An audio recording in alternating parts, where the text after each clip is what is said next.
Okay.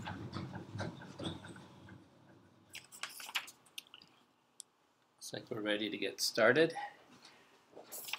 Let's go with our attendance quiz, a word of the day. Who's got something interesting for us?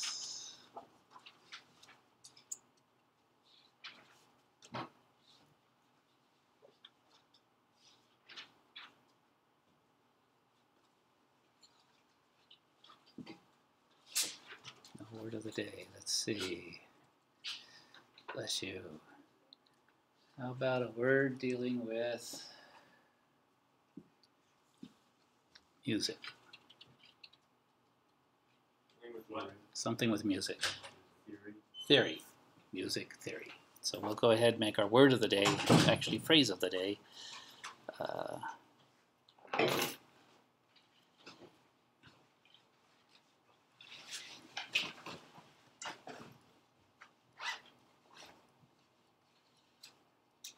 Has anyone studied music theory?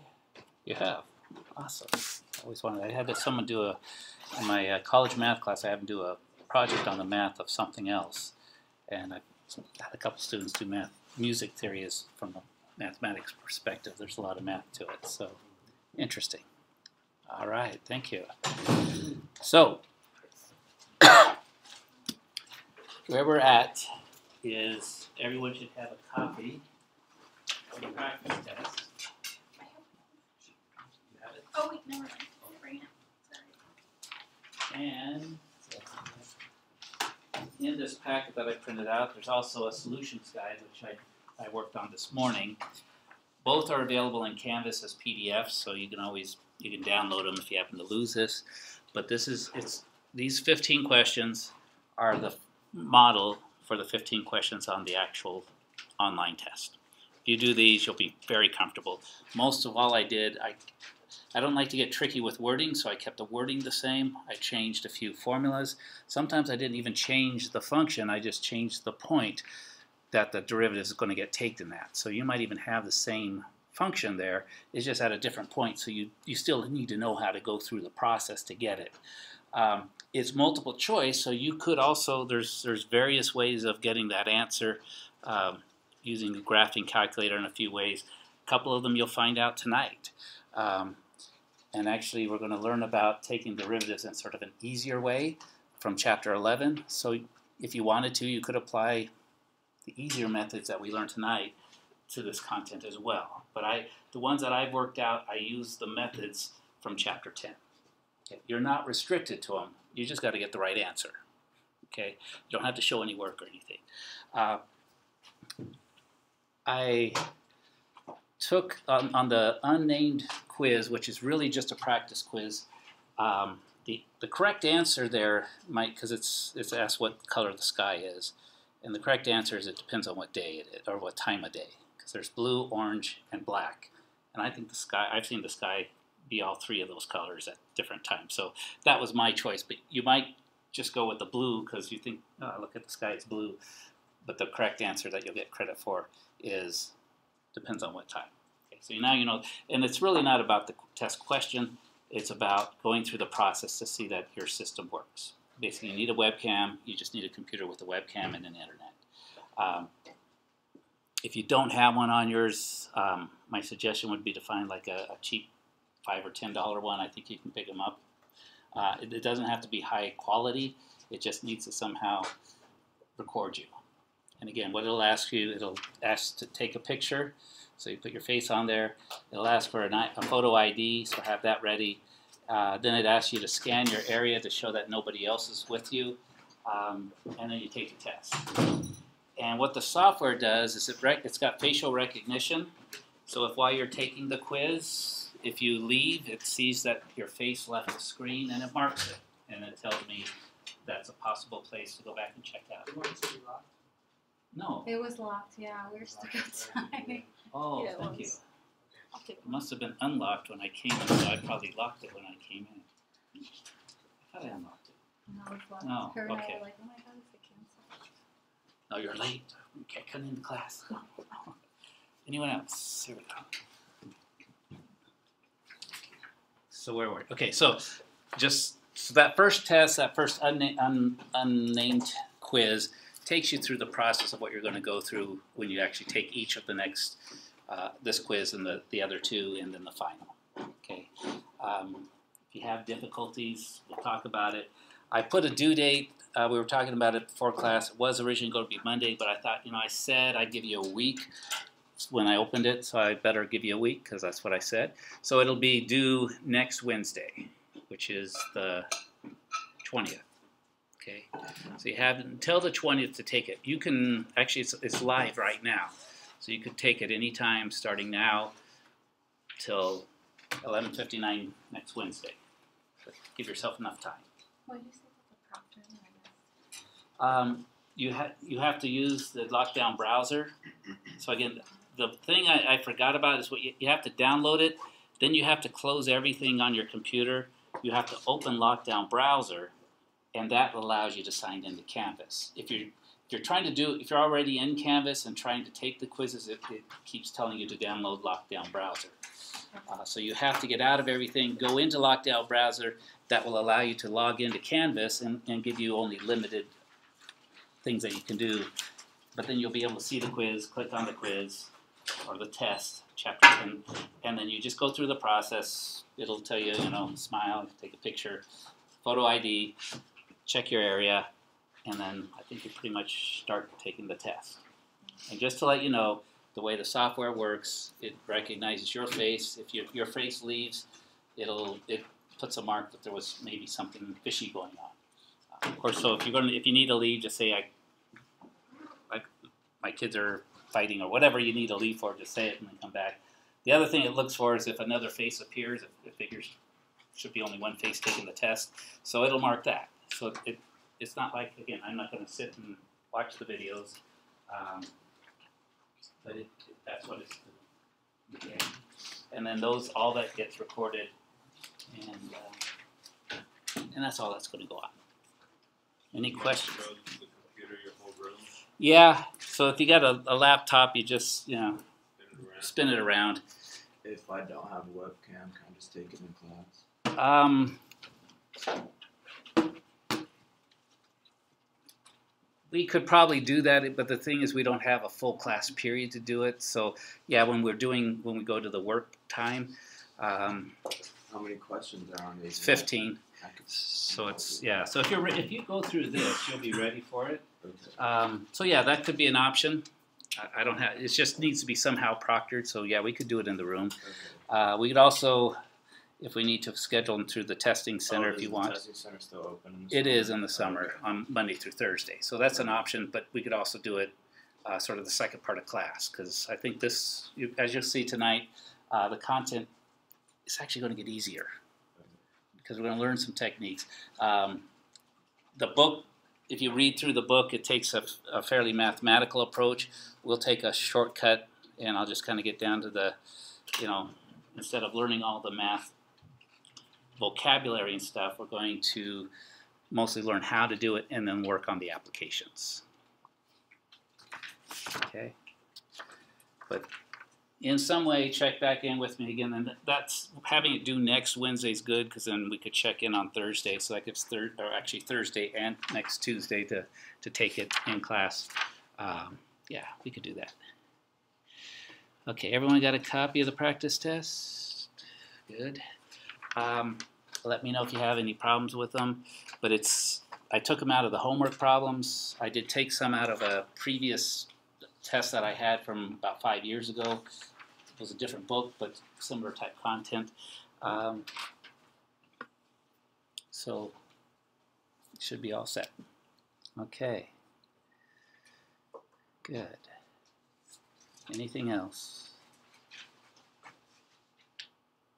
Grades. I updated grades.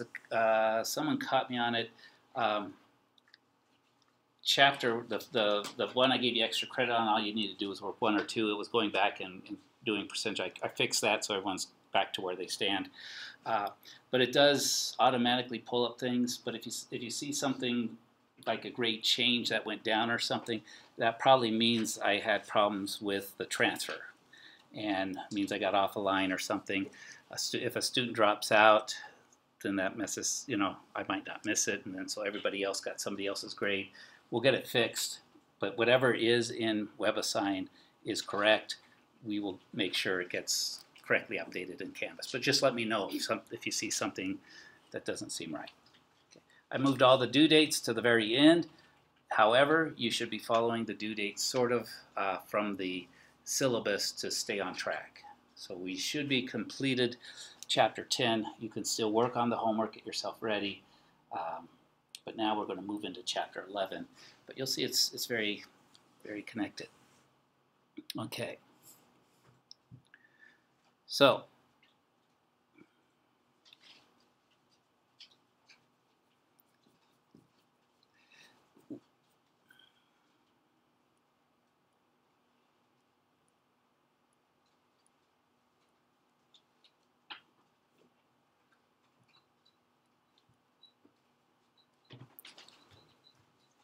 we have a function like this.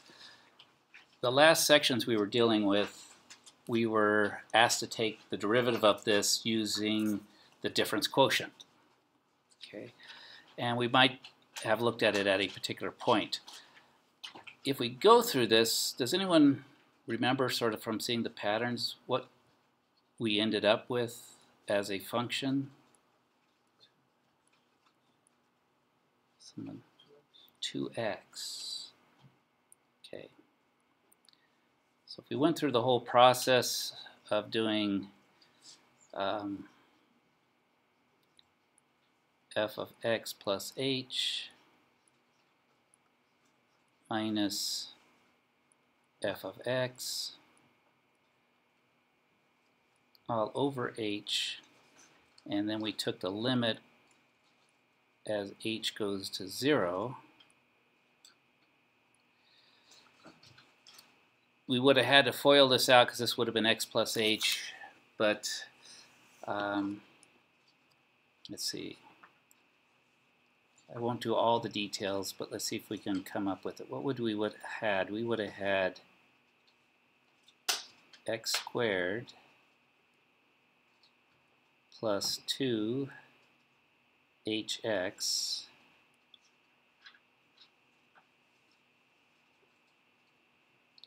plus h squared. Actually, I'm going to run out of room, aren't I? Plus 7.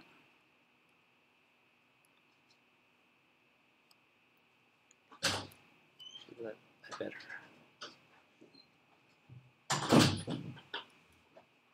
Let me write it down here so we can see x squared plus 2hx plus h squared plus 7. Then we would have subtracted the original function. So distributing the negative sign, it would have been minus x squared minus 7. So far, we did this in 10.6. You should have done this at least once, and if you haven't, you will. What I want to just do is, if that's what we get, and again, where this part here came from, we started with x plus h squared plus 7, expanded it, we get this all over h. And then what happens? X squared and a minus x squared. So those are just going to cancel. A plus x and a minus x. Those are going to become 0 as well, so that cancels. We're left with 2hx plus h squared over h. So the next step, we can factor out an h in the top. So we get h 2x plus h all over h. And again, we're taking the limit as h goes to 0. And what can we do at this step? What about these h's? Bless you. They can cancel out. H divided by h is 1. And so we are left with 2x plus h, and now this is continuous, and can we let h go to 0?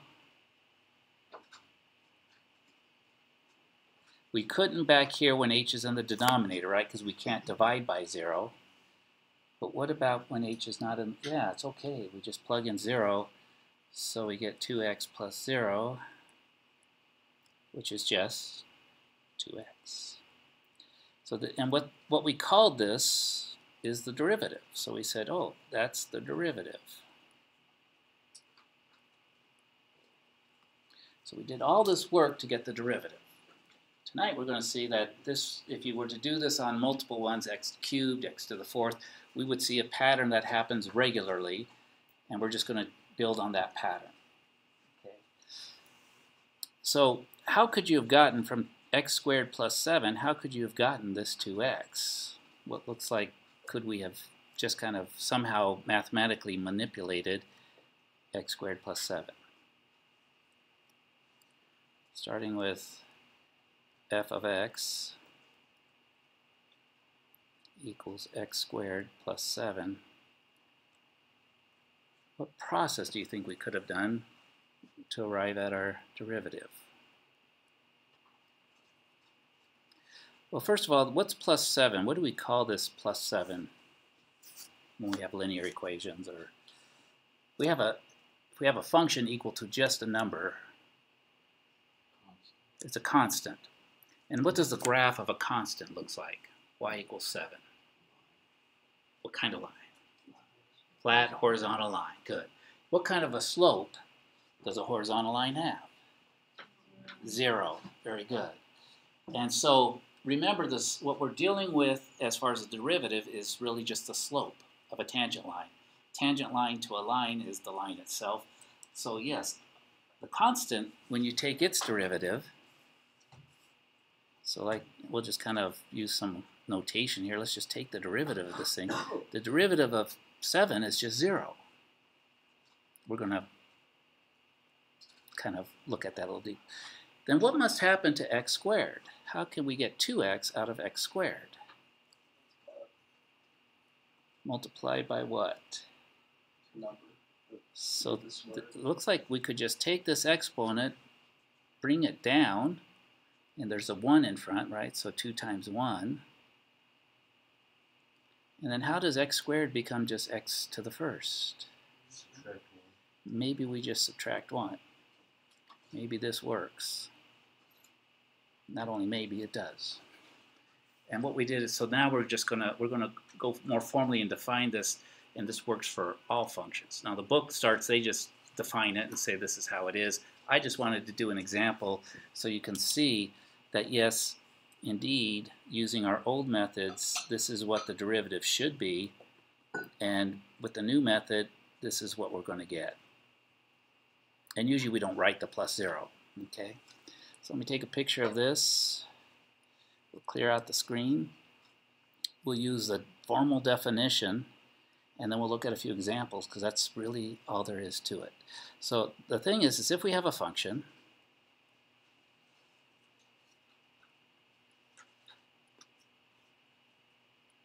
x to the n, where n is any number. Any number. We'll go any integer value right now, but we'll see it applies in all cases. That when we go to take the derivative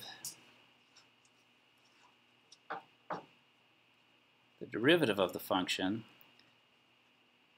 the exponent comes down, and then we subtract 1 from the exponent, and that's the derivative, which is the slope of the tangent line. So we actually get a new function, and that's what we're going to work with tonight, is actually having a function that's a derivative. And if we want to find the derivative at a point, we just plug the point into our new function, our derivative function. Okay. Easy. Multiply and subtract 1. That's all a derivative is. A couple tricks, or tricky places. What if our function looks like this?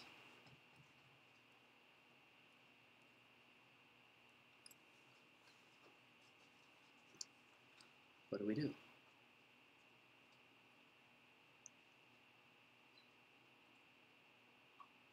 Think back to your algebra. What is 1 over x to the n? How can I rewrite that?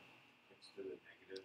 X to the negative n. So with negative exponents, exactly, I can rewrite this. So we're really not going to take derivatives of these. We're going to rewrite them as x to the minus n. Now if I'm using this, can I just use it here? What would my derivative be?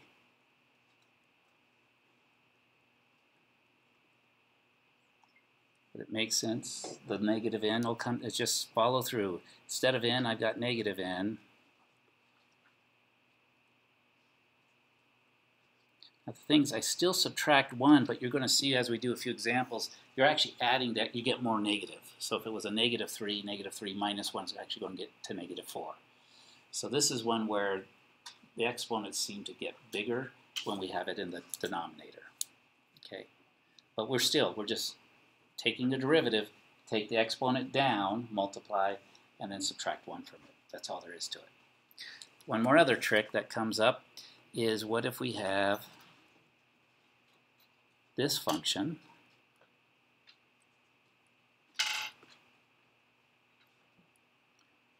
with, say, an index on it. Can we apply this rule to this kind of a function?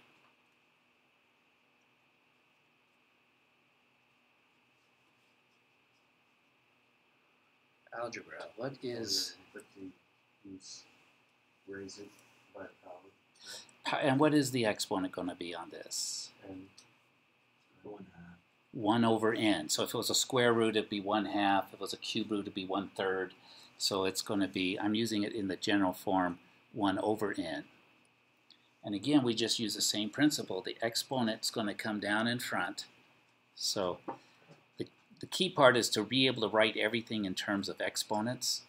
So the derivative is going to be 1 over n times x to the 1 over n minus 1. Now notice we're going to need to subtract fractions here.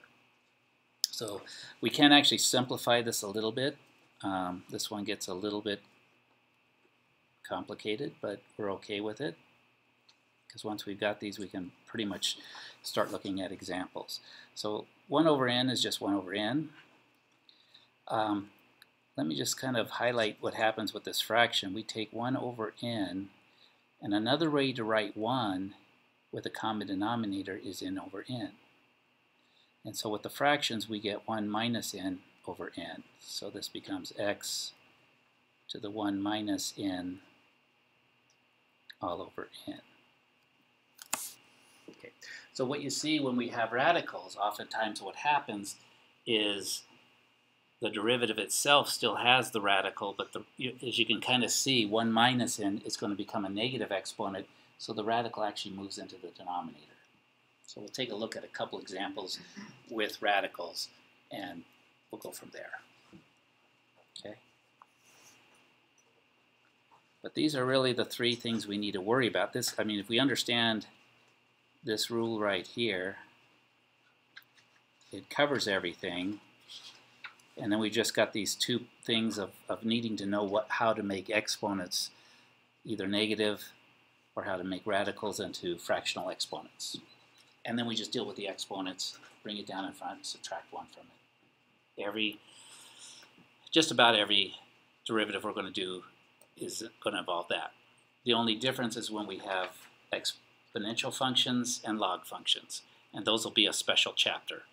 They're not too bad. They're actually, exponentials are kind of fun because they're their own derivative.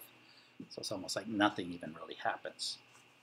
Okay, so these are our 3 exponent rules. So far so good. Looking better than limits.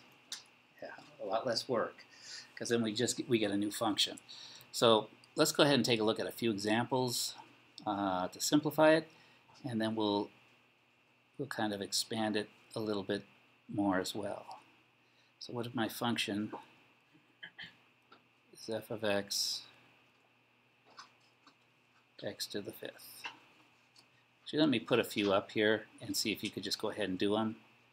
g of x equals 1 over x to the 7th, and h of x equals square root of x. So try to come up with those derivatives.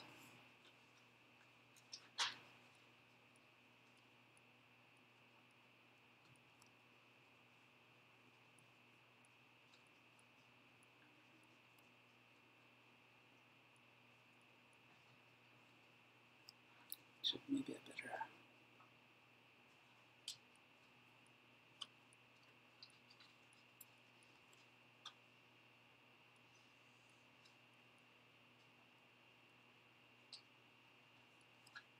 Give myself a little bit more room.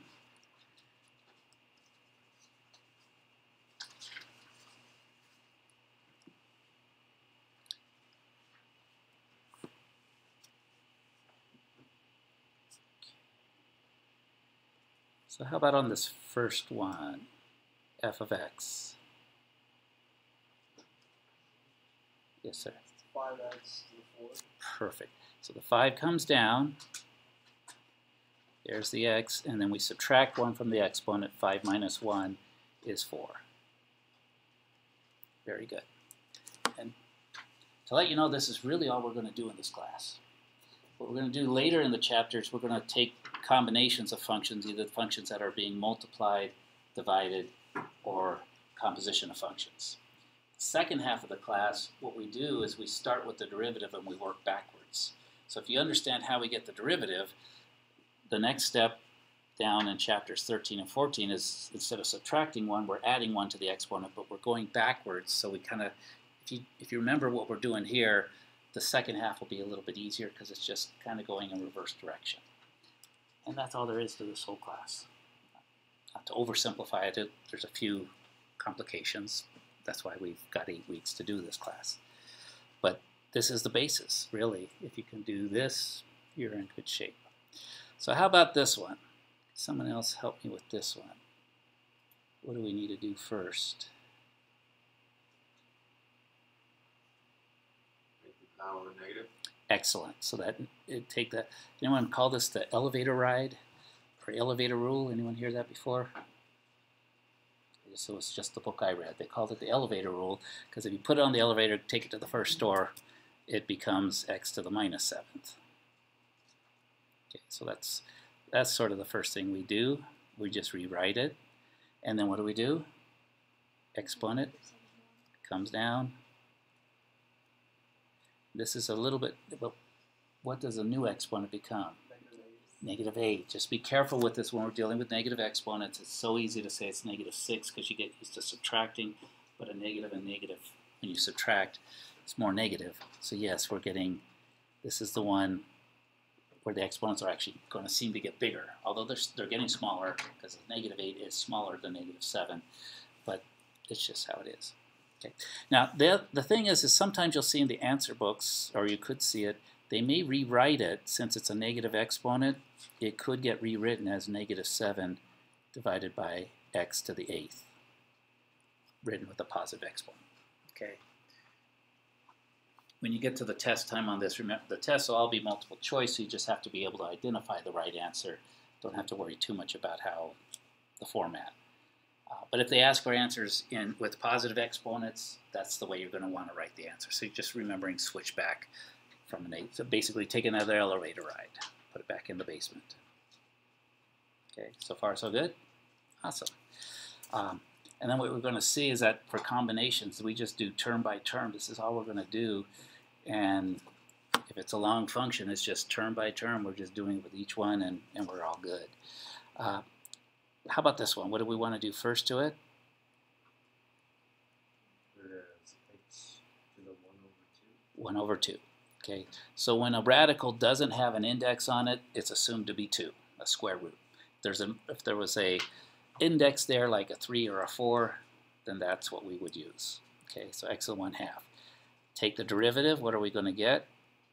1/2 x to the 1/2. Good. Minus 2 over 2. Okay, so we'll do a step up here. So we're going to do 1/2. We're going to subtract 1, but that's smart to think of 1 as 2 over 2 because we're going to need a common denominator, so why not do it on the first step? Okay, so we're still subtracting 1, but it looks a little different. So what is our, so the 1/2 is down there. What does our exponent become? Negative 1/2. Negative 1/2. And again, if the answer asks for us to do it with positive exponents, what do we end up with?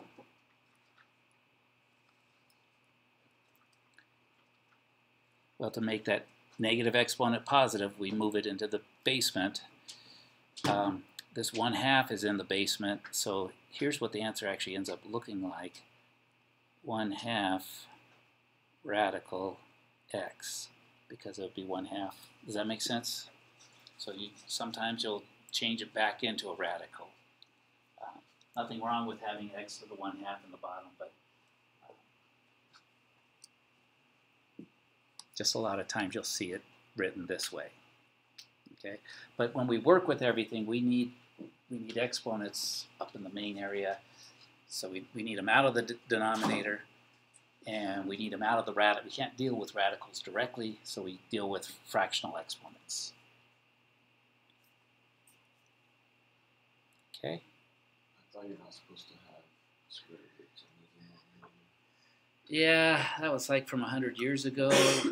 And now that we got nice calculators that can handle it, nobody ever cares anymore. But yeah, there was this thing that people were averse to having radicals. So but then some people are averse to having negative exponents. So it's like you can't make everybody happy. So might as well do whatever you want to do anyway. And So what are the answers going to be on the answer choices? Are they going to be negative exponents or positive? on the WebAssign, you'll be able to use, I believe, either one of these because WebAssign checks it. But the real answer, I don't know, because I haven't made that test up yet. So I take from a source that I've got, and my inkling, my remembering is that they'll have them more like this and like this. Okay. Yeah, because even in the trig now, they're stopped teaching you to rationalize the denominators. Yeah, I said, well, calculators are good enough now. We don't need to worry about it. So, yes. It would be the same though if you put, 2 times x to the 1/2, or 1 over 2 times x to the 1/2. Yeah. Oops, not derivative of h could also be a 1/2. If you want to do it 1 over x to the positive 1/2, that would be okay too. I mean, that's the correct answer. They're just different forms. Just be able to recognize it. So when you see a radical, just think of it as a 1/2 power. When you see a 1/2 power, think it could be written as a radical. Okay. How are we doing? Does this look? So whatever the exponent is, it comes down. Subtract 1 from it. That's all there is to it.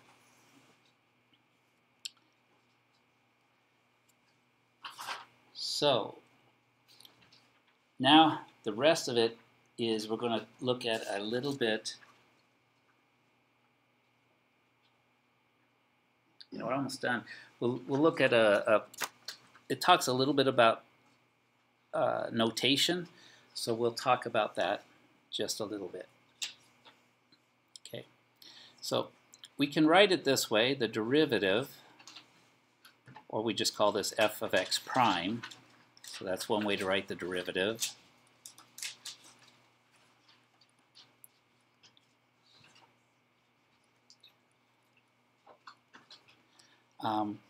This can also be called, the derivative is also the slope of a tangent line.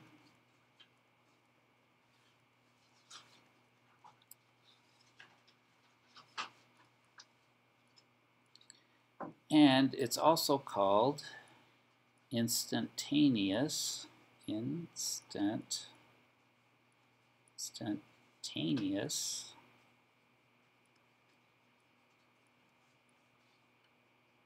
rate of change.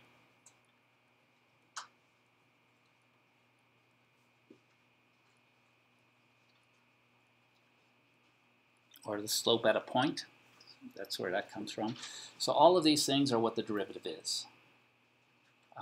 We're also going to see, because we'll get into that tonight, it's also called the marginals, a marginal cost, a marginal profit in business. How many of you are business majors? Good number of you. That's why they call this business calc, right? Okay. So for business, you're looking profit and loss and costs. The derivative is also going to give us the marginal costs, which is the cost of the next one. So it's the cost of how much more for one more. Okay, so it's how things are changing at that point.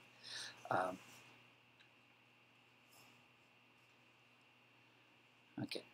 Another way to write this, though, as we talked about, is you'll see this in the book. They'll do dx, which means the derivative with respect to x of the function.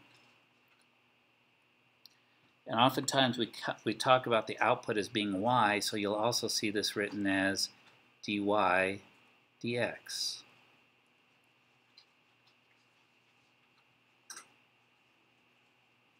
Which simply means the derivative of the function y with respect to x. But for this beginning part, we're always taking the derivative with respect to x. We do have one section later on down, I think it's either 13 or 14, or is it, yeah, we do something called implicit differentiation, where we're actually got three variables going on. So we're doing a function in both x and y. And we'll take a look at that, but we'll just do that once because it's a kind of a specialized application. So everything else in this class, we're going to just be taking the derivative with respect to x. X is our input. Okay, you just may see both of those functions. Okay, and then in the book they formally assign that if we were to have, let's just do a function first. So if we had a function that was more than just one term, let's say it was 2x to the fifth minus 3x to the third plus 4x minus 7. Let's see, how do you think we would go about taking that derivative? Yes, sir. Would it be 10x to the fourth minus 9x to the second plus 4? Okay, so you just take each one step by step. That's exactly what the book says to do, except it uses a lot of math terms and calls it something more funky. But yes, we just take the derivative term by term. Okay, there's some math theory that underlies it that says that that's okay to do. But if we're okay with it and said, okay, they figured that out, it works, let's just do it.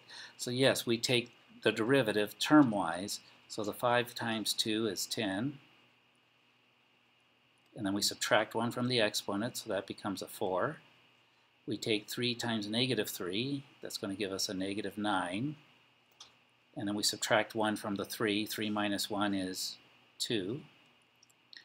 We take 1, because there really is an exponent here, 1 times 4 gives us 4. I'm going to write this, so we subtract 1 from 1, and what does that give us? 0. So that's really x to the 0, but what is x to the 0 power? It's 1. 1 times 4 is 4. So that's why when you get down to that last one, you're just going to see plus 4, that x, because it's x to the 0. And then again, remembering that the derivative of a constant is 0 itself, so that would be minus 0. And so the way we'll see this written is simply 10 x to the fourth minus 9x squared plus 4. Okay. And again, we just applied this sum and difference rule and the constant rule, constant multiplier rule. So they gave some real fancy, funky math names to the whole thing, but what we just did is legal to do. And they spent about half a page giving a math theorem on it. And again, if you're a math major, we'd go through it because you might need that to do some kind of a proof. Also, towards the end of the book, this particular chapter, they do a proof that this actually works. And I encourage you to take a look at it. They're using limits, and they, you know, but yes, it does work. Okay. So this is going to be our goal. Is we're just term by term, take down the exponent, subtract 1 from the exponent. And now we have a derivative. Okay. So in this case, if I wanted to find the derivative at a particular point, which I'm going to take an easy point, when x is 0, how would I go about finding the derivative of this first function at when x is equal to 0? What do I do with the 0? Where? Which function? Which x? Up here? For the prime function, for the derivative. So the thing is, the thing that'll get confusing here is they will ask maybe for two different things. So if they want the function value at 0, how do I get this one? I plug in 0 up here, 0, 0, 0, and it's going to be -7, right? But if there's this little prime on it, where do I have to put the 0? I have to do it in the function that is the derivative.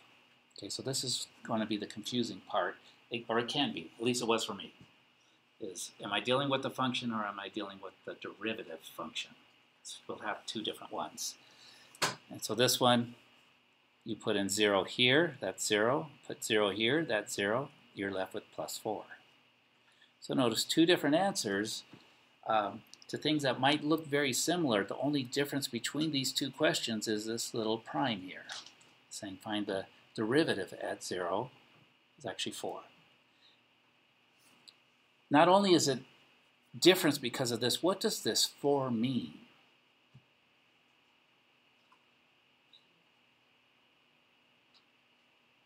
What is a derivative? It's a slope. It's a rate of change. So when I get a value that comes from a derivative, what I've got is not a value, I've got a rate. So it tells me sort of what I would maybe add to get to the next value. That's when we're going to use it as a marginal. So it's a rate of how fast am I going to the next step. It is not a value itself. When I got a function value, like this f of 0 here is equal to -7, that's an actual y value. That's not a rate. It is a function value. Okay. So some of the applied problems you have to figure out sometimes, you know, the function value is dollars of cost, but if we use the derivative, what we're getting is dollars per item. We're getting a rate. So that's the key part. And again, we'll look at some specific functions, but those are the difficulties here. The easy part really is finding the mathematical derivative. Bring the exponent down, multiply, subtract 1 from the exponent. Again and again and again. So that's so far so good. Not too bad. Work through it. Okay, so that is that's pretty much 11.1. We don't really get into it in the exercises, but I'm going to do this. If certain functions, it does talk about this in the book. I'm just going to emphasize it with this absolute value function. Does anyone know what the absolute value function looks like as a graph? It's a V shape. Good. So it's something like that and that. Now everywhere along here we can get a slope, except what happens when we try to get a tangent line at a point? Someone had asked us about how do we draw a tangent line, and when we have a sharp point there at that V, can we draw a tangent line?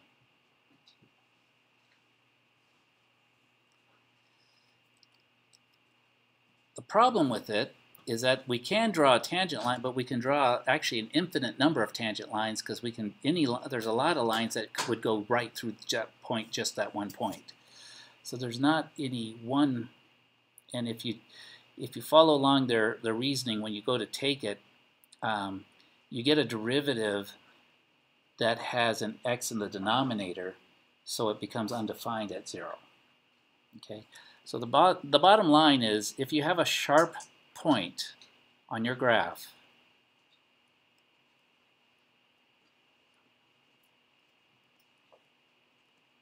the derivative does not exist at that point.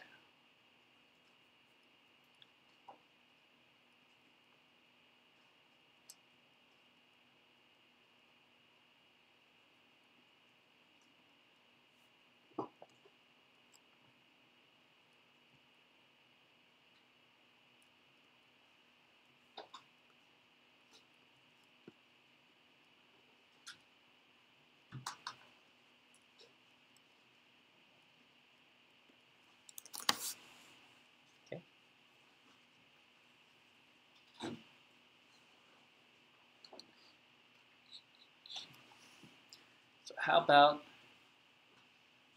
if we go ahead and jump, yes. So derivative does not exist at x equals 0. Right, and this on this particular one, that the But one, the other x, it would. it would, yeah. So if we've got a graph with a sharp point, wherever that sharp point is, it doesn't exist. So yeah, so up here, x equals 0 has no derivative.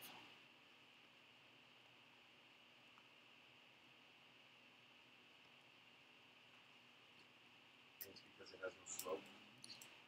Right, because you can't get only one tangent line through there. Yeah. And if you took if you go through the mathematics to actually find this derivative, the function itself will have a x in the denominator. And I'll just defer you to look at the textbook. It's got 3 examples worked out in the textbook. And you see, they use limits to do it because it's a little tricky. But you just see basically if the graph has a sharp point, we won't be able to take the derivative at that sharp point. Okay. So how about we go ahead and we'll pull up WebAssign. Take a look at a couple of questions, and this is where you'll find Chapter 10 exam is right here. Notice the practice test is here, and the solution guide is here. So you can download those, and I've got extra copies if you want to take some extra ones home with you, whatever. But you've got copies of both of these, and then when you've gone through it and you feel comfortable, you're welcome to go ahead and go with this. Again, the Chapter 10 exam, you just need to open up Lockdown Browser first, and then that will take you into Canvas, and then everything else will be closed out, and you'll be able to go through the 15 questions that are very similar to this. You get 1 page of notes. If you want to use some combination of this, that's fine. Whatever you want for your notes, you use. Okay. Okay. So let's take a look at WebAssign.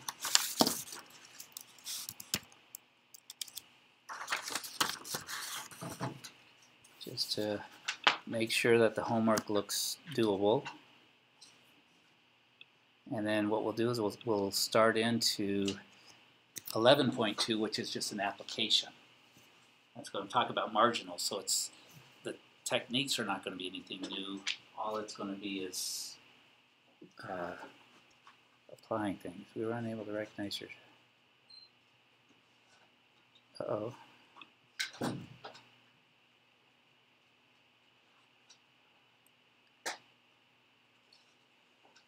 Why not?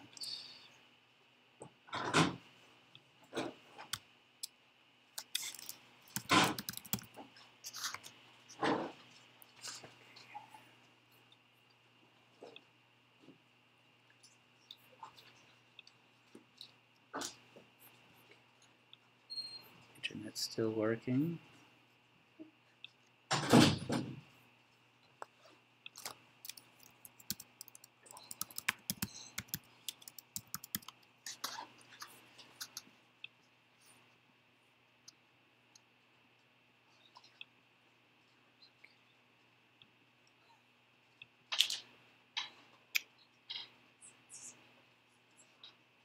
It's working earlier today.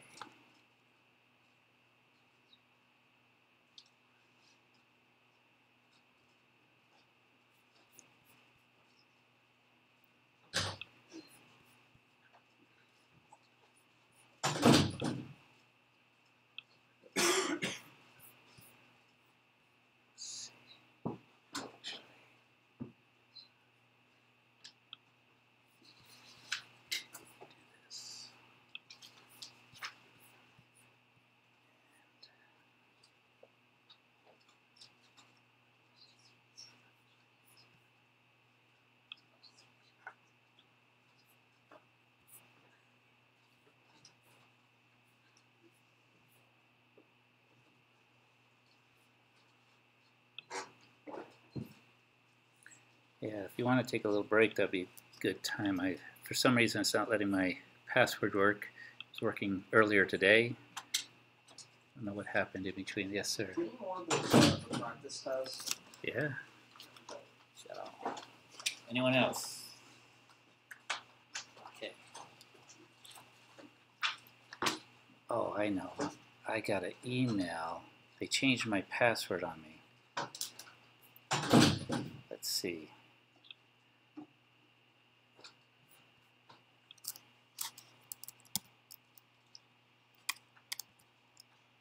Good thing I checked my email.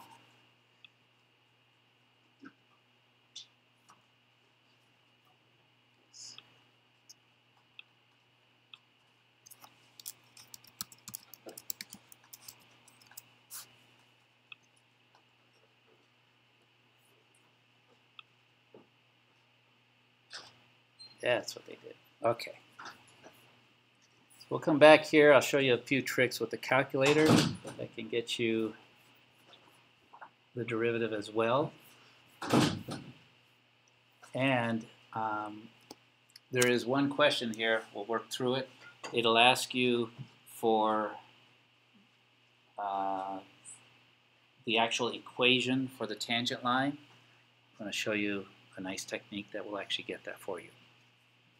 Okay, so we'll go with go into student mode so we can see exactly problems as they come up. We'll take a look at 11.1. Can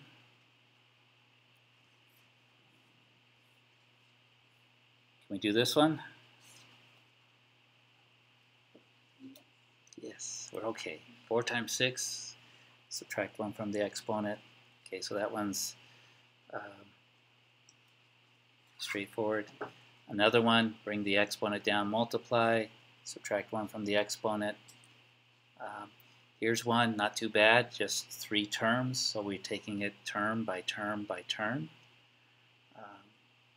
And again, we'll do some of these. What's the trick to doing this one? It's this middle term. What do we need to do?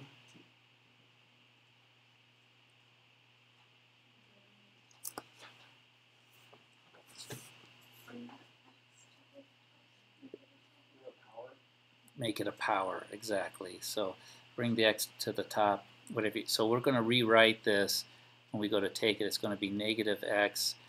If you want, go ahead and put all the exponents there. So it's a positive 1 for that one. The middle term, bring it up to the top. So that's going to be x to the minus 1 plus 1. Constants, derivative 0. This one's going to be what? 1 comes down. Negative 1, subtract 1, that's 0, so it's x to the 0, which is just 1. This one, the negative 1 comes down. Subtract 1 from this exponent, though, what do we get? We get negative 2. This is 0, so our final derivative is going to be negative 1 minus 1 over x squared. Okay, so we put that in, give it a check, and we'll be okay. Negative 1 minus x to the negative 2. Let's try it. Oops, what did I just do? Good thing it cleared all. Let's try that. Negative 1 minus x. Over here we have these operators, or you could just do exponent -2. See if it likes it. Yeah. So you can do it either way. Right, as 1 over x squared or x to the -2. And kind of the key is they didn't ask for having positive exponents. Okay. Here's just doing really the same thing, but they're using different notation. dy dx is just like the prime.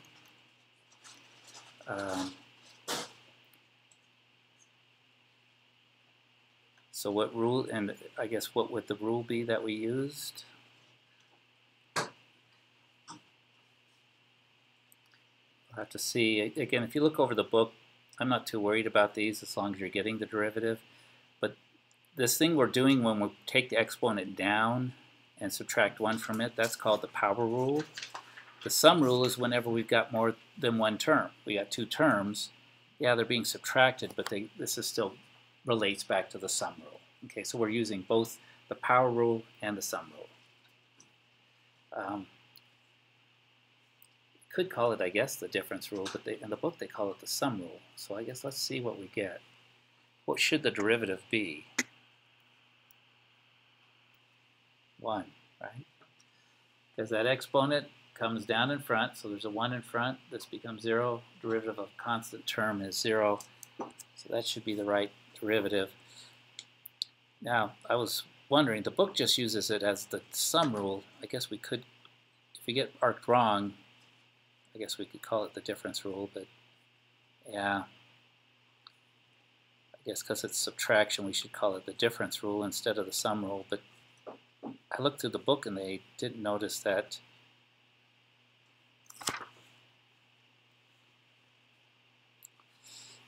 Well, I guess we're using the constant multiplier because we're taking 1 times 1. Let's see. Yeah. So that's why it's nice we get 3 tries. Okay. We can take the derivatives, but sometimes exactly what they're asking about as far as the rules. Power rule is when we bring the exponent down. The constant multiple rule is when we're multiplying. And then the difference rule is when we got more than one term. Okay, so you'll go through the same thing with this one. I think you'll be fine. I think you'll be fine there. Here's some decimal.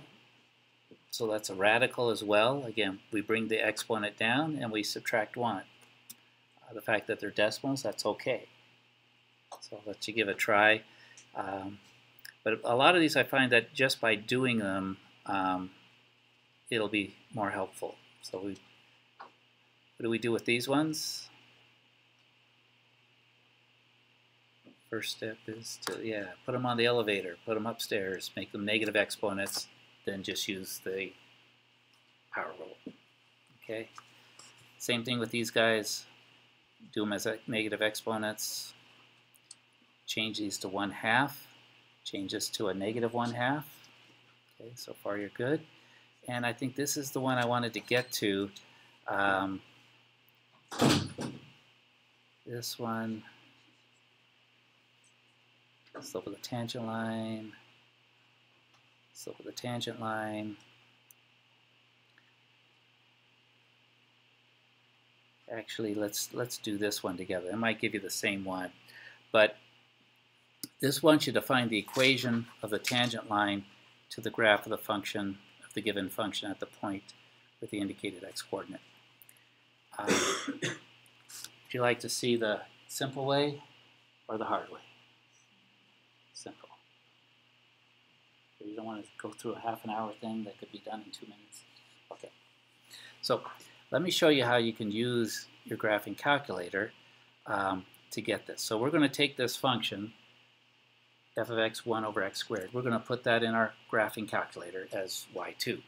We're going to go to the graph, and then we're going to use a couple different techniques, and I'll show you the most valuable one at first. Okay, so just remember this, f of x equals 1 over x squared.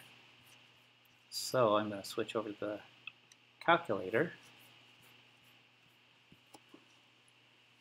and in the calculator, turn it on. We'll go to y equals, oh, I think I was working with this one earlier. So we'll put in, I'll clear that out, but you would put in 1 divided by x squared. Okay, so that's our function. I'm going to do a zoom standard just to make sure the window's in a good viewing. And this is asking us to find the derivative at x equals 1. And not just the derivative, but also the equation of the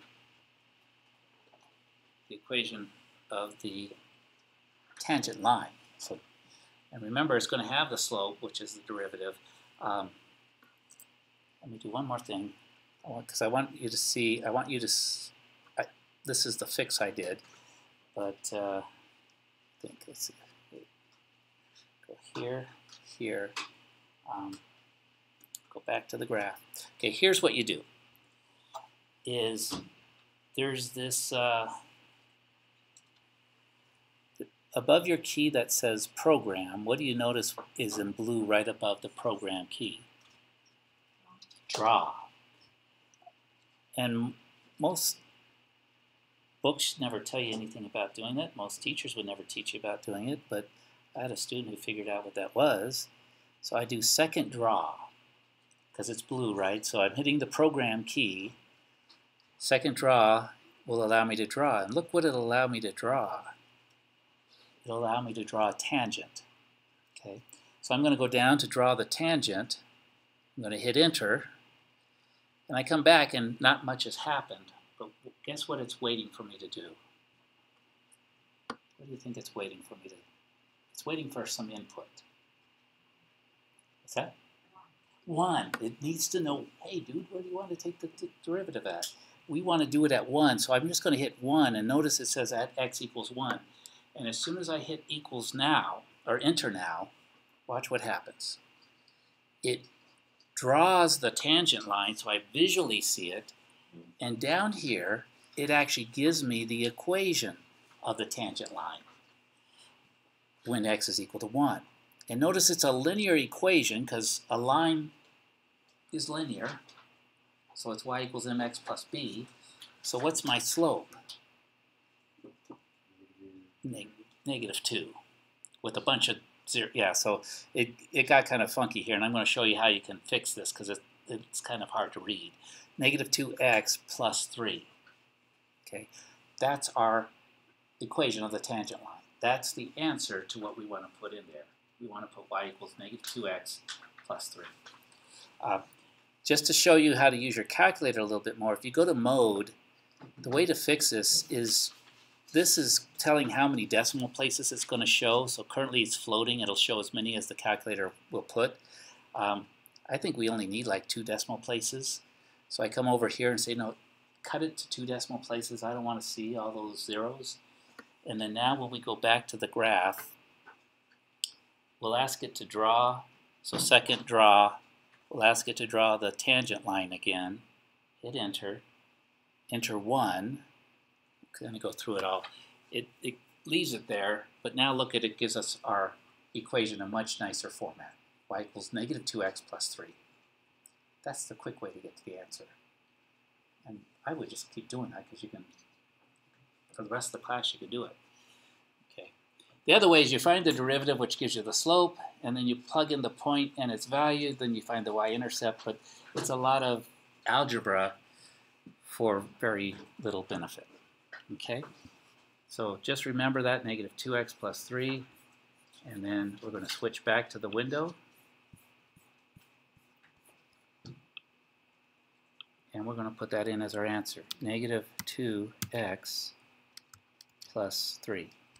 What part of that answer is the derivative? At 1. The negative 2 is the slope of the tangent line. That is the derivative at that point. What would the derivative function be?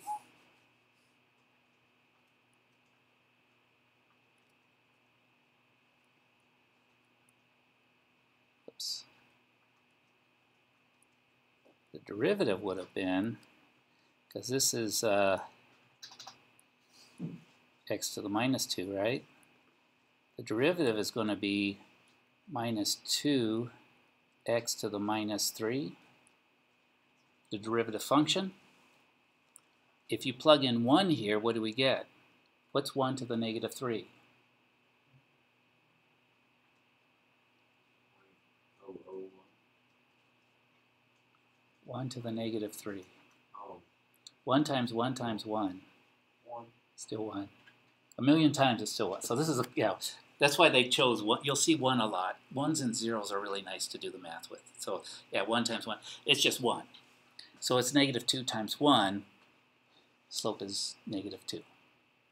Or, so when we find the derivative at 1, we end up with negative 2, 1 to the negative 3, which is just negative 2. Okay. That's that slope of the tangent line. Okay. The plus 3 comes about, again, algebraically. We take that and we have to use the some algebra to actually find the equation of the line.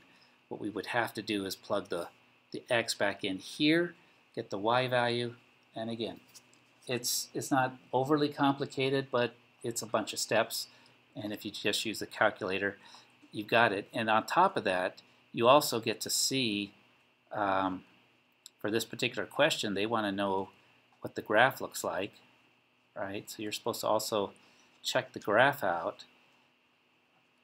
And since we just looked at the graph, which one of these do you think it is? This one, because that's what we saw, right? So we needed to graph it anyway, so why not use the tool that will show us the tangent line and give us the equation of the tangent line at the same time. Okay, so that's the one tricky one. And again, if you follow the techniques in the book, it'll take you a little bit longer. And it'll take you back to some algebra techniques. But this will show you, I think, that we got it correct there, and we've got it correct here. Okay, bless you. So you can use that now to find the equation of the tangent line. Let me show you one more thing you can do with that, and this will help you with actually the other unit as well, 10.6, because you could use this technique if we needed to just find the slope. So come back here. I'm going to turn this off because I want it to redraw it. Okay, so now it'll redraw it. I'm going to show you one other function that is kind of nice here. If you don't need the slope or the tangent line itself, if you just need the derivative at a point, what you can do is in here there's another tool, and it's under your calc function. So you go second, and that's for calculate, not necessarily calculus. But you may have used some of these features, the intersect and the maximum minimum, in an algebra class. This 6, has anyone used this one before? What's dy dx? It's the derivative. That's what we just learned. It will actually find the derivative at that point. And so when you go down to 6, you hit enter. Nothing seems to be happening, but what is it waiting for? It wants to know, where do you want the derivative? And what I'm going to do is I'm just going to put in 1, and it won't give us the tangent line, but what it will do is it gives us the derivative is negative 2 at that point. So that is also the slope of the tangent line. So now you also have a technique for getting a derivative at a point when a problem is. It's not negative 2x. Remember, when we took, if you do it by hand, the formula is negative 2x to the negative 3. Because remember, this is the function we have. So this one, no, the derivative, number 6, is just negative 2. So that means that's the slope at that point. If I went to a different point, it would have a different. So if I went to take dy dx, say at 2, What do you think? Do you think the slope will be bigger, smaller?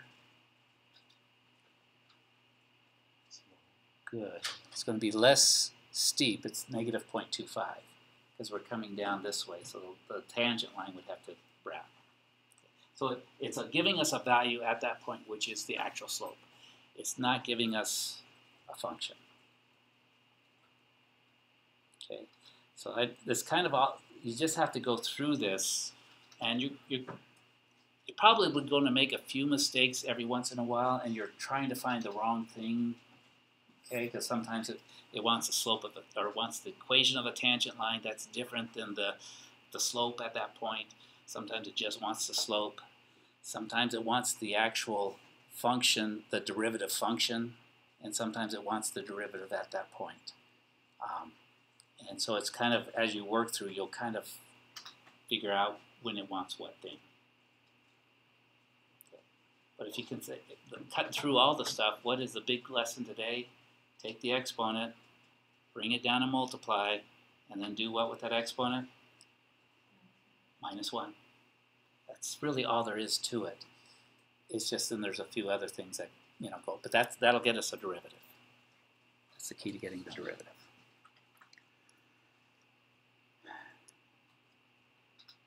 Anyone feel completely lost? Slightly lost? Not lost at all? Did my best. Okay, good, good.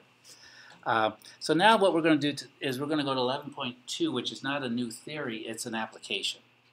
So before we do that, though, let's take a look at a couple of business formulas. Bring this down. Put that down.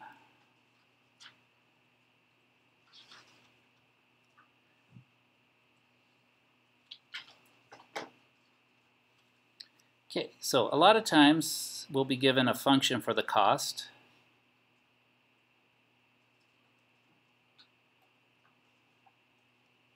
And let's just make one up. Say that was a function. So if that's the cost function, a lot of times they'll give us a revenue function. Sometimes they'll give us a revenue function, but sometimes they don't. They'll just tell us that, in this case, what X is standing for in this whole section 11.2. I did it again. Got to switch back. You guys are going to let me do like half a lecture without showing you what I'm doing. Here we go. Okay, now we're on the same page. Okay, so we'll reboot this a little bit. Okay, so we've got this function, 2x minus 4. If this is a cost function, what would be the most logical thing for x to represent? I'm going to put it, what's that? How many things I have, how many pens I've sold, whatever x is what I'm selling or making. Okay, so x is number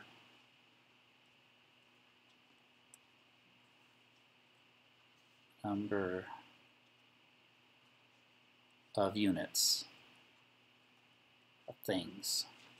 Okay, so here's a trick. Sometimes they'll give us the revenue function, and what is revenue? So cost.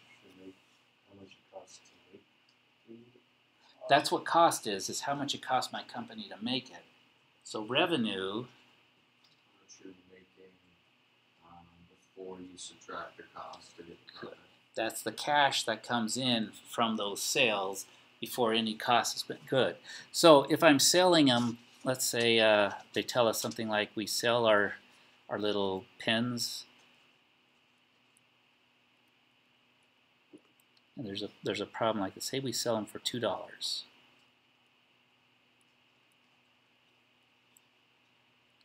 And then they don't give us a revenue function, and they expect us to do something about profit, and we need that revenue function. Can we get the revenue function from here? The answer is yes, but what would it be? How do we, if I sell it for $2 a pen, let's talk about pens. What would be my function? Well, 2x, because x is the number of pens I sell. So if I take x times $2, that will give me my revenue, the money that comes into the cash register. So in this case, simply revenue is going to be 2x. Okay. And then finally, the third thing that we're going to deal with is the profit function. Oh, I forgot to plug in. And we are, one last thing I needed to do today. Oh, shoot.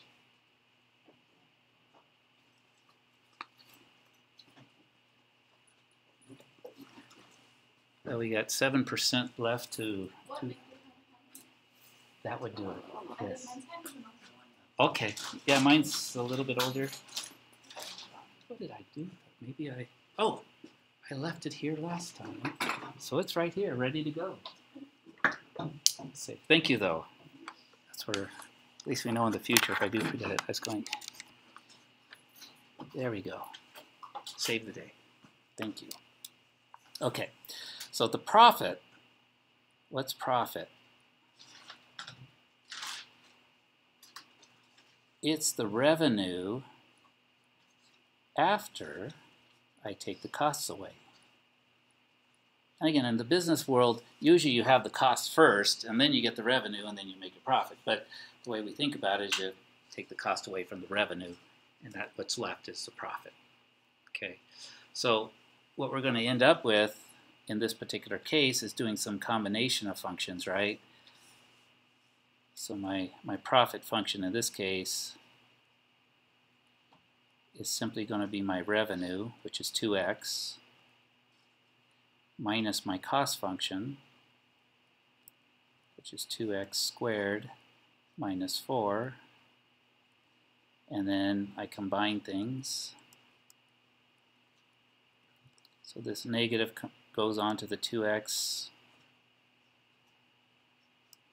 And I move that to the front because it's going to be the biggest term. I got a plus 2x. And then I get a negative 4, so that's going to be a plus 4. So now I've got a function for the profit. Okay. So that's the algebra you're going to need to do in this section. And then the only other thing we're going to do, actually two other things, so we're going to take the derivative of each of these, and we're going to define that that derivative is actually, in business world, we're going to call that the marginal.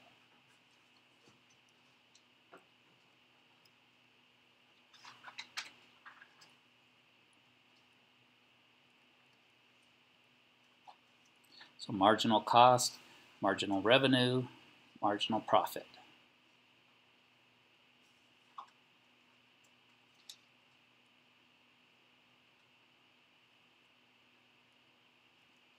Just abbreviate the derivative.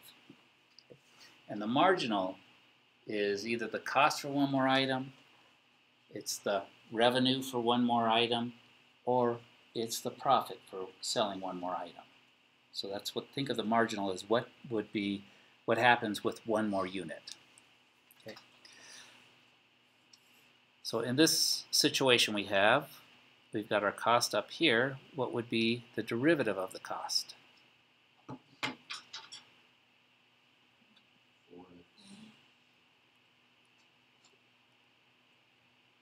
Becomes 1. This is 0. That's it.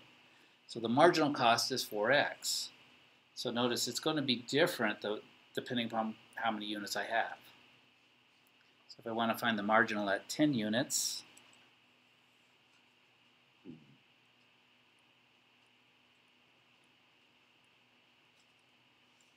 do I get?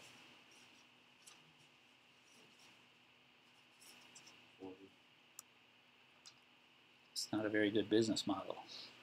If I make 10 pens, the cost of the next pen is $40 to make. And how much am I selling them for? $2. I'm going to go broke real fast at this business. So that's the problem, is when you just make up. So we've got some other ones that'll come here. But yeah, that's the concept of a marginal, is the derivative at that point gives me what it will cost to make one more unit. Okay.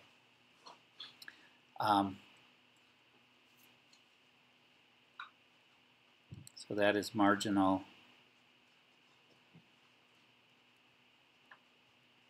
cost. Okay. We'd also do marginal revenue, and you'll see that that's just 2. So the derivative of the revenue function is just 2. And doesn't that make sense? Cost to sell one more pin, you're gonna get, or the revenue from one more pin, $2, because you're selling them for $2. What are the key things you should look for in like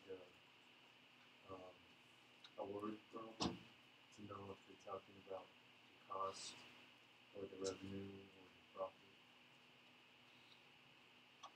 They will give you, so we'll take a look at a few of the types of problems. They'll give you the formulas and they'll say this is C of X, P of X.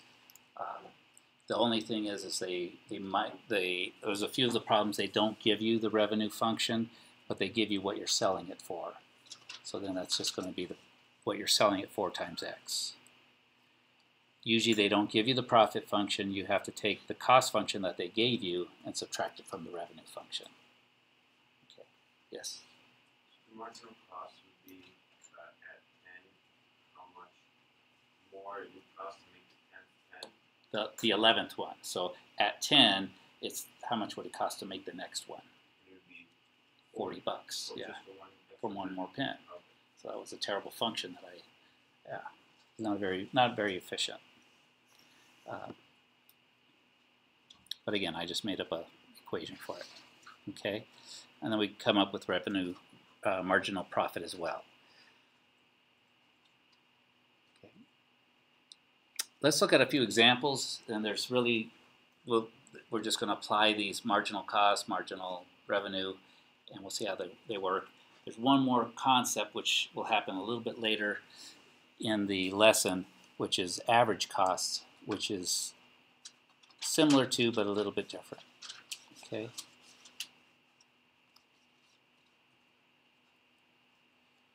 So now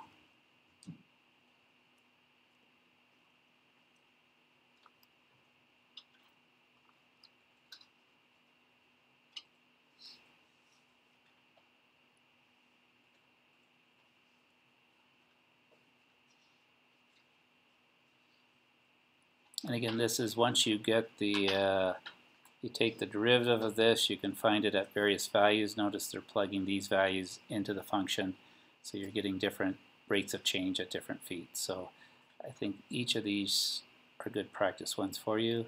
So we are going to go back. We're going to take a look at what kind of questions we get for 11.2. which is marginal. They call it marginal analysis. And remember, it's just looking at cost, revenue, and profit. And the marginal is just the next one, so that's a perfect thing for the derivative. So it's a business application of the derivative. Not too many problems to work through. So we'll take a look at a couple of these to get a feel. So again, what they do is for the cost function, find the marginal cost. So they just give us this cost function at x equals 100. So how do we find the marginal cost?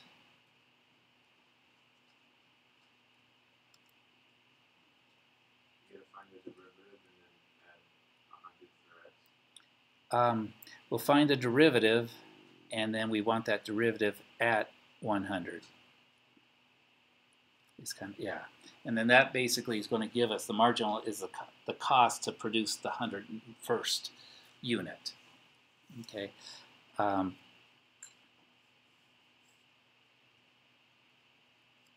again, we've got a 20. What happens to the 20,000 when we take the derivative?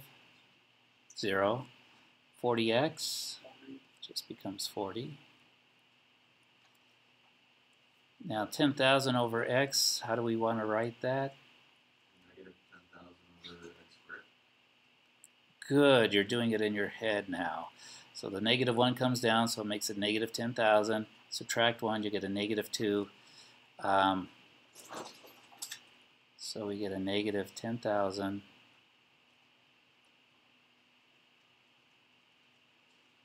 all over x squared. So some of you might get good at just when you've got the, you won't necessarily need to change it to a negative exponent. You just sort of start adding, but you just got to be careful that you don't get yourself confused. I usually got myself confused. So anyway, find a way to, and that's the function. So now what do we do? Plug 100 in for the x. Okay, so we've got the derivative. So the derivative at 100, that's going to be 40. Oops. 40 minus 10,000 over 100 squared. 100 squared is 100 times 100. You got two zeros. When you're multiplying, just kind of add the zero. You'll have a 1 with 4 zeros behind it. Does that make sense? Oh, that looks like 10,000. So it's a 1 with 4 zeros behind it. So that looks like that's going to 10,000 divided by 10,000 is 1. So the derivative at 100 units, 40 minus 1, that should be 39. So after we've made 100, to make one more should only cost us $39. That's what a marginal is. So we put that in here. And what are the units? Now dollars per item. Because remember, it's a rate. So you always got to have that per in there somewhere. It's got to be a rate. It's not just going to be a singular unit. Okay. Submit the answer just to check it. Good. You got it right. Oops. Dollars per dollar per item. Oops. You didn't want to see that. I chose the wrong one. And dollars per item. That's exactly what you said. I just saw the first one and thought let's see. Again, you got 3 tries. Sometimes you should pay attention a little bit closer to what you're doing. But that's okay. Okay. So far, so good? Okay, so it's just applying what we did in 11.1 to a particular situation. Marginal is a derivative. And if we do it at a particular point, it's telling us marginal cost is how much it costs to make the next one. Okay. Do the same thing. Marginal cost is going to be the derivative. Marginal revenue is going to be the derivative of the revenue. And the marginal profit is combining these, right? Profit function is simply going to be the revenue function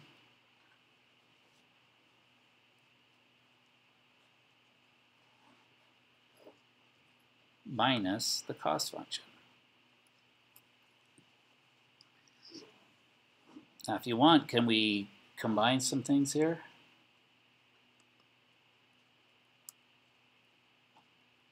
Sure, we got a 7x minus 2x, so that should leave us with 5x. Very good.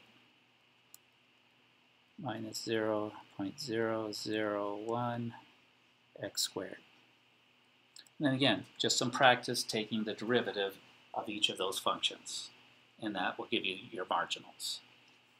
Another word, more vocabulary for the same thing. A derivative, slope at a point, instantaneous rate of change, slope of the tangent line, marginal. It's all the same thing.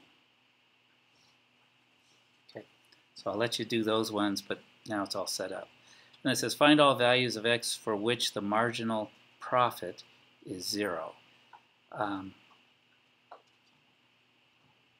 So then what you want to do is find, once you have your marginal profit, set it equal to 0. Okay, and you'll find that value. Okay, so I looked over these. I don't see that one's not too bad. Here they give you both, again, they're giving you the cost function, they're giving you the revenue function, and they're wanting the same thing. Okay, so Profit function is always going to be revenue minus cost. Set it up, get it, take the derivative, and you'll be just fine. And we'll have time. We do have time, right? This class goes till 8:40, so we'll have a full hour to work on things if you'd like. This is the one I was talking about. Where's the revenue function? Because they want us to do something. They want us to get the derivative of the revenue. How are we going to get the revenue function here?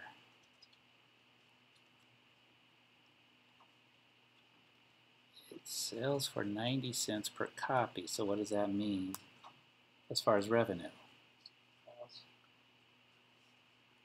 Cost is here. Price. So our revenue function simply is each time we sell a paper, we get 90 cents for it, so it's going to be 0.9x. So that's the key part, is they didn't give it to you, but you're going to have to know that since they gave you the selling price, your revenue function, this one's going to be very simplistic, it's just going to be 0.9x. Every time you sell a paper, you get 90 cents. Okay. Then you can use that to come up with the profit function, which is revenue minus the cost function. Okay.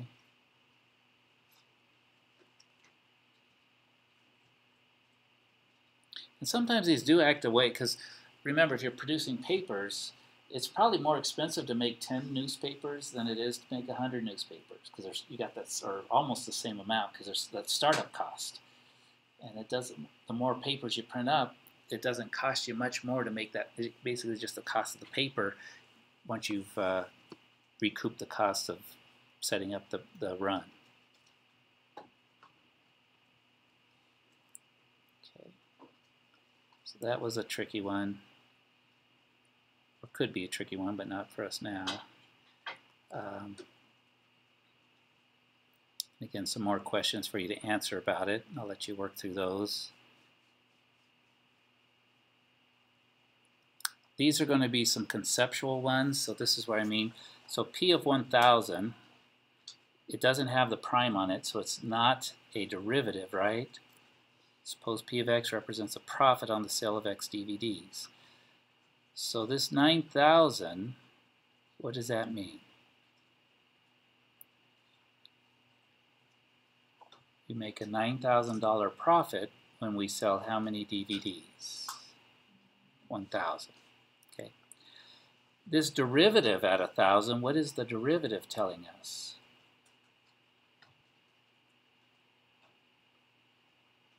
We've got the derivative of the profit function, and again, they don't give us what it is in terms of x and such. But what do we call the derivative of the profit function? What's the business word for that? Marginal. And what is the marginal? It's the derivative, and it's what we get. In this case, it's the profit we would achieve by selling one more DVD. So if we had sold 1,000, we would make $9,000. If we sell one more DVD, we sell 1,001 DVDs. What's going to be the profit on that last DVD we sell?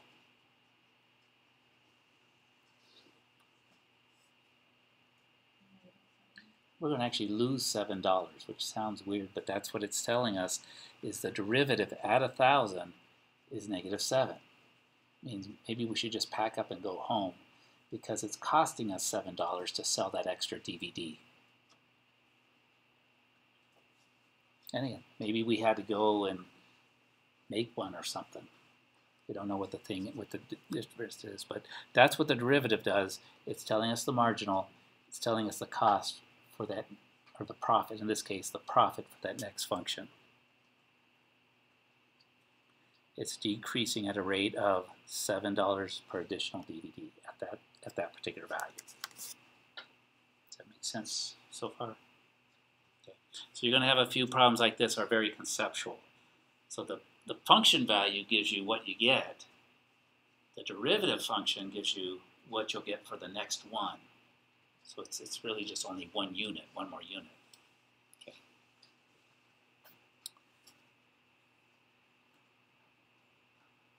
another similar type. And here's a few that get us some profit functions. And again, all they're doing is they're now having a square root in there. And I want to see if there's a problem that deals with average cost or not. So far, there isn't. In the textbook, they talk about average cost, but if there's not one in the homework, maybe we don't need to talk about it. Okay. I think that comes a little bit later. When we do some applications, we'll see about average cost, so we'll just talk about it then. And the basic thing is it's just the cost divided by X. That would give you your average cost. Okay, but no problems on average cost, so we'll just leave that for tonight. Any specific questions or general questions? Yes. So when's the test like due by? I put a due date of next Wednesday. That's June 20th. So we've got over the weekend. If you need, again, try to test out to make sure your equipment's working. If you've got a laptops, most of them will have a built-in webcam. Doesn't have to be a high-quality one. If you don't, you can get one of the USB type. Get a really old, cheap one. It just needs to somehow, it doesn't have to be good quality. It just has to be working, and that way it can be proctored individually. Otherwise, we'll work. We can do it after class, or contact me and I can set up something through the testing center. But if you can do it from home, I think it'll be better for you, better for me in our time. But try to get it done by next Wednesday. That's when it comes off. All right. Thank you.